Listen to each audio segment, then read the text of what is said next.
Good morning, children. Welcome to the class of science. We are learning the topic microorganisms, friends and foe.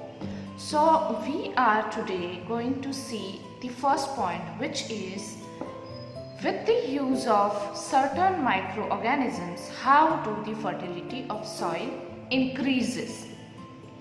So we are going to actually talk about the bacteria Rhizobium in this session first. So what is Rhizobium? Rhizobium is a bacteria which lives on the root nodules of some leguminous plants.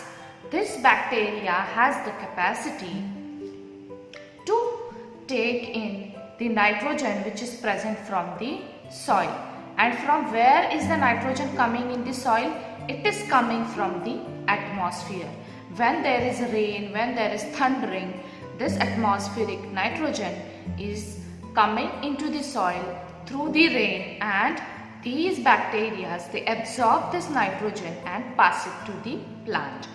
So what are plants using this nitrogen for? Plants are using this nitrogen for preparation of their food.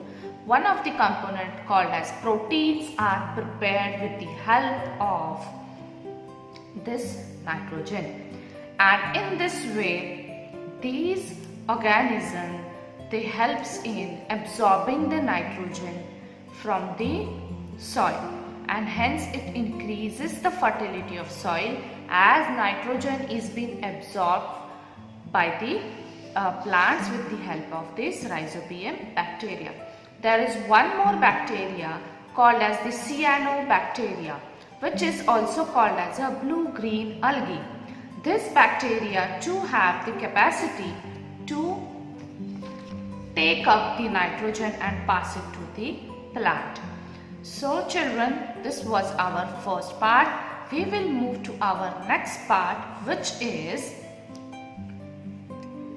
so in the second slide, you can see that I have added a few extra part. So this extra part is about all those microorganisms which are present on your body. That is, each and every organ we have consists of microorganisms. We have microorganisms in the ears. We have certain microorganisms in our nose, in our digestive tract, in small intestine, in large intestine, even in the stomach, and you have also these microorganisms present all over your skin. So this is actually an extra part. I have taken this from the net source and I have added it so that you should know what all types of microorganisms are present on your body. In your eyes too, you have certain microorganisms. So everywhere you will find microorganisms. These microorganisms are not harmful for our body because they are living inside us. Our body is giving the microorganisms food, and in return they are carrying out certain functions for us. For examples, the microorganisms which are living in intestine helps us for the digestion process. In this way, some helpful microorganisms are living in human bodies too. Now there are certain disease causing microorganisms that we are going to see it in the next slide. You can see a chart there. What is the chart giving you? An information. The chart gives us an information that there is, the first column is of a disease, human diseases. The second column is of the causative microorganism. The third column is mode of transmission, and the fourth column is of preventive measures. So few diseases I would like to discuss with you. That is, the first is the tuberculosis, measles, chickenpox and polio. These all are caused due to virus except the tuberculosis, which is caused due to the bacteria. The mode of transmission for all these first four diseases is air. Through air, this is being transferred to other persons. What is preventive measure for this disease? If a person is suffering from TB, chickenpox, polio, and measles, he has to be kept in complete isolation.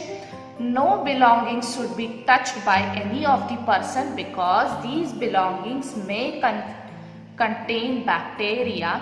Hence the belongings should not be touched, and this patient should be kept isolated and vaccination should be done at required age.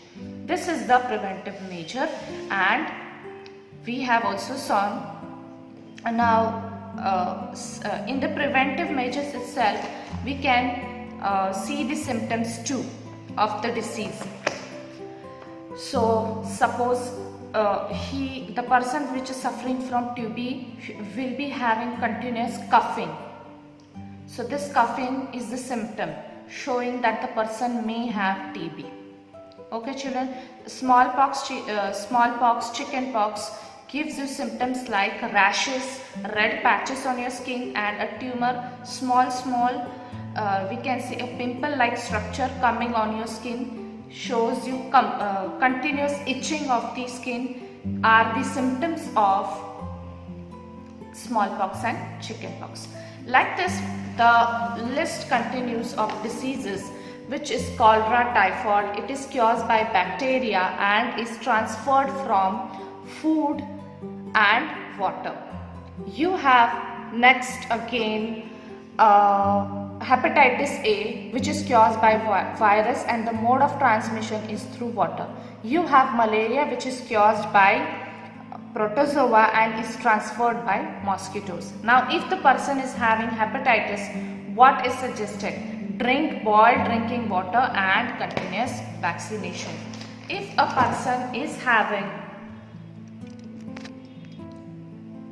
having malaria, he is suggested to use the nets for during sleeping purpose. One should use mosquito repellents, and even we can spread insecticides around our surroundings so as to inhibit the growth of the mosquitoes. So this was the part of the diseases which are caused in humans, the mode of transmission and the bacteria. We will come to our next part, which is disease causing microorganisms in animals. Now the cattle, the animals, they also have diseases like humans. So what are they? They may have the diseases like anthrax. You can see it in the picture that a cow is bleeding with blood through her nose. So what is that disease? It is anthrax disease. So, and the second is foot and mouth disease. There is a fungal infection in the foots and even in the mouth that is caused due to certain virus. So these are the diseases in animals. Now we are going to see the diseases in plants. What plant get diseases? In the chart you can see that I have taken the picture right from your textbook. That is, the first disease is citrus canker. It happens because of the bacteria and the mode of transmission is air. Then the second disease in plants is the rust of wheat, which is caused due to fungi and the mode of transmission is through air.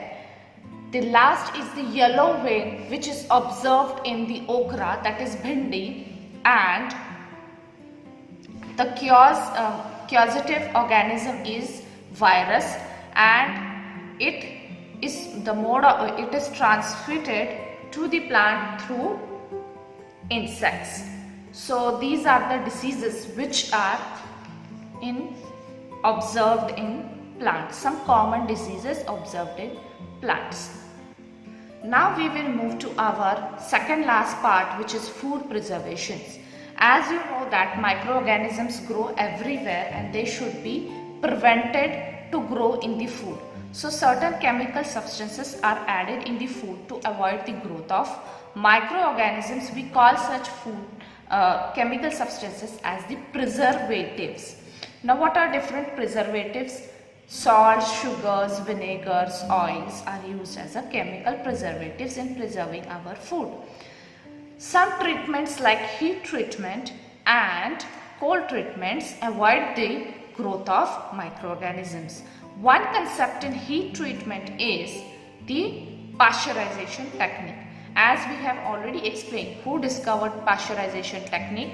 So the scientist called as Louis Pasteur discovered this pasteurization technique in which milk is heated for 70 degrees Celsius and is suddenly cooled.